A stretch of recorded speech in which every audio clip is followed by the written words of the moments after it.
Taking winter off costs you roughly 10% of your VO2 max per month, effectively erasing an entire season of fitness gains in just 8 weeks. The primary error cyclists make is dressing for the ambient temperature. You must dress for the metabolic heat you generate at threshold, which creates a massive thermal offset.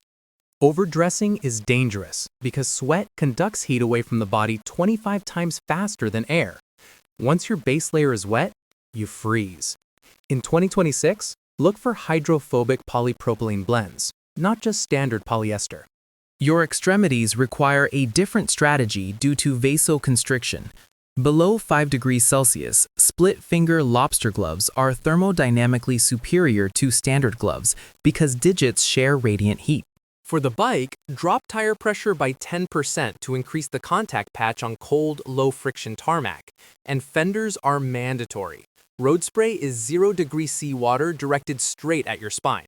Here is the evidence-based temperature matrix for 2026 gear standards. Note the shift to winter-specific boots like the Lake MXZ or Shimano MW7 series below 5 degrees Celsius. Overshoes are merely a bandage. A complete winter setup costs about $300. Compared to the physiological cost of rebuilding fitness from scratch in March, this offers the highest ROI of any upgrade you can buy this year. Invest in thermal regulation, not indoor boredom.